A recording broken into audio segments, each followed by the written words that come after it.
That trumpet, every time. Music's absolutely amazing. It's done by quite a famous composer. I am Couch Scoop, by the way. This is the point in the video where normal YouTubers would be like, please love me, please subscribe to me. You don't have to do that, you're adults.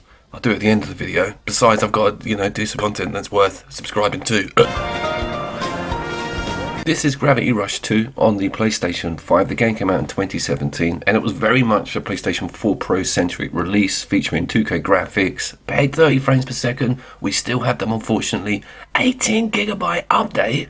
I was thinking, is there a sequel in here? Nothing major changed for the 5. Very gutting. This is from Japan Studios, right? If developers were like students in a classroom, Japan Studios is sat at the back currently, mucking about and not paying attention. They used to be heroes. Ico, The Last Guardian, maybe not. The Loco Rocco games, even Papa Papalion. Astro Boy was the last bit of homework that they handed in, so they're on report. Can we start seeing some better releases? More stuff like this. By the way, this is only 13 quid at the moment digitally, and I've seen it physical for next to nothing. This intro is like a well done anime slash manga slash film.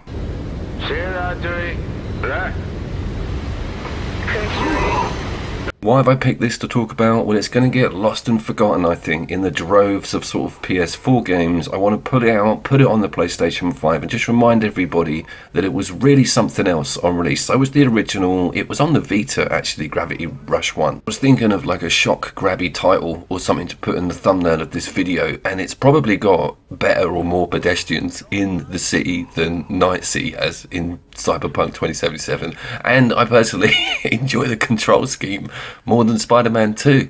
Yeah, I just thought I'd keep that one under my hat for the time being. What are we? 2-minute mark.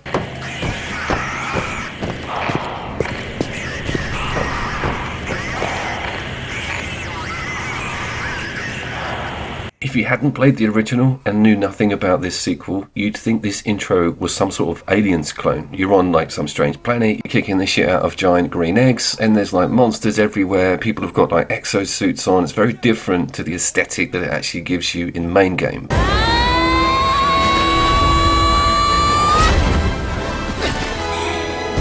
You play as a ridiculously OP woman who has the control of gravity. So L1 puts you off the ground, R1 actually, and then R1 again puts you in the direction that your cursor's facing.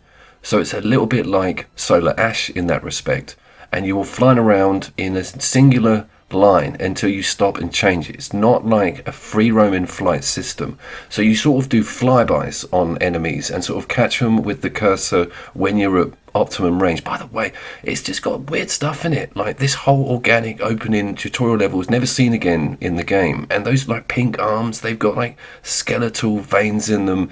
It has got that beautiful Japanese weirdness.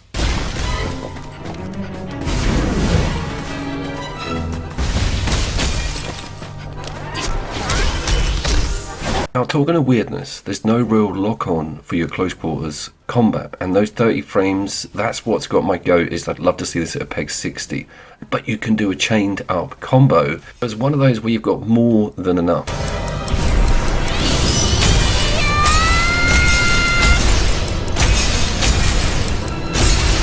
I also love the enemy design. They've got this like globule black ink thing going on, but then they're armoured. So I want to cover the projectile system. If you press circle, you pick up any crap that's around you. The game puts all these things that are throwable everywhere all the time. So you're not really stuck for it. And you can carry more than one at once, and then you release them with circle again. They obstruct on everything, and you have to really have a clear line of sight to get them out for them to work properly. It's not like you have a projectile weapon. You can also do a speed kick straight towards your target. So again, options everywhere. If you were to see this on the shelf and not be aware of its heritage or Japan studio, you'd think it was just weeb shite. With that cover, you'd be like, I've never heard of this. Is it like an anime conversion? It's so much more than that. It's a really good third-person ARPG with some mechanics and a map with workings behind it that are so complicated, you'll never get your head truly around everything, or meet everyone, or do all of the side quests. It's just bursting everywhere with content. That very much impressed me, and I think that might be where that 18GB has gone. More quests, more sort of cosmetics. I did get the Nier outfit, and you can get that early doors with the update. Bit of a difficult one. Upskirt's going to be an issue. We're all, again, as I said at the start, we're all adults. We'll keep it together. Mate, come on. We'll have to put the chastity shorts back on if you keep this up. I'm doing a pan, so this is technically allowed. Look at these Studio Ghibli level of visuals. 2017. You'll stop all the time. I think that's why they put a photo mode in. It's stunning to look at from every single angle. The whole sort of Pandorum anti-gravity floating islands thing works incredibly well. So every populated area is bustling and colourful, and it allows you to go to first person like all the time and whenever. So you can just get rid of that strange feeling of floating around and go straight direct to an almost flight sim like angle, which some people may prefer, but it's also really great to soak up some of this amazing population. It's where I swing around and look CDPR right square in both of their eyes and mouth the words 2017.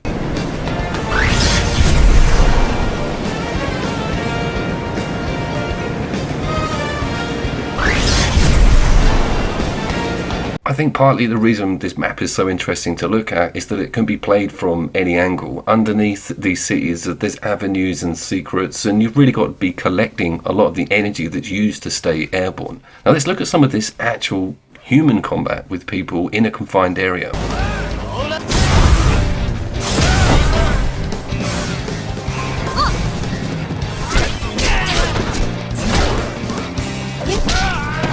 So if you have projectiles to hand, there is technically a lock-on, and if you were to go airborne, then the target would appear and you could get that kick in. So there's all kinds of things moving around all the time depending on what position you're in on the map with the combat. Love the induction of mechs, and the human machine gun stuff, really welcome.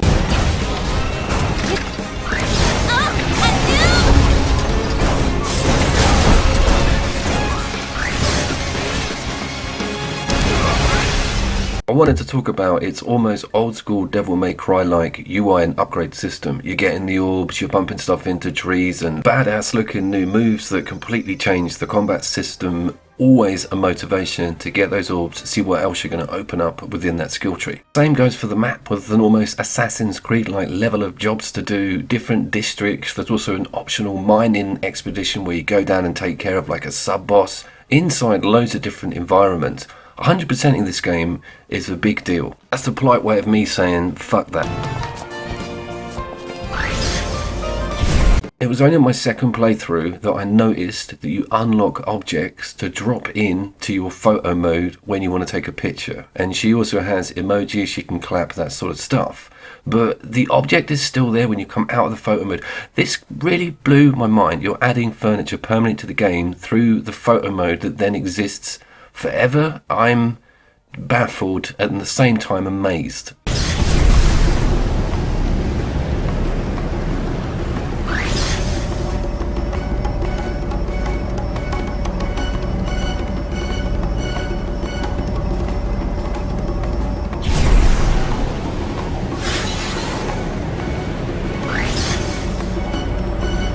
Here is what got me though, and it's the mission structure. Some of the screens that you have to skip, thank God, there's a cutscene skip, and the dialogue is done like in a comic book like style. You can go through all of it instantly, push options, do not listen to all of that if you don't need to.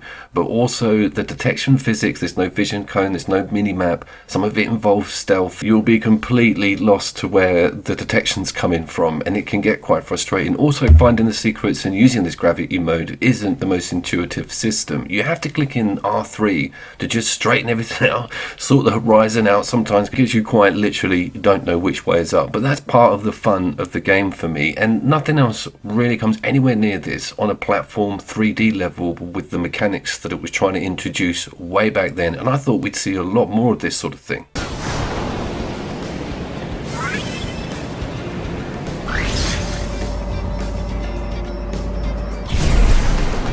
Some of the missions quite cleverly involve water and picking it up. So you remember me talking about your projectiles, you can carry items around. You might even have to transport people to different maps. It also does try and push a bit of the story to you like all the time, but it's okay because the action scenes are so distracting. The bosses are really amazing. Seeing all of the regions and the whole of what this map has to offer is half the fun of the game. And of course you've got that amazing flying and combat system, not to mention the upskirt.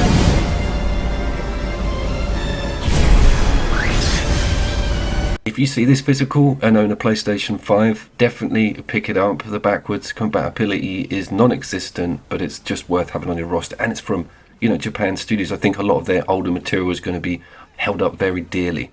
I have been Couch Coop, and please love me. Please subscribe. I'll see you down there.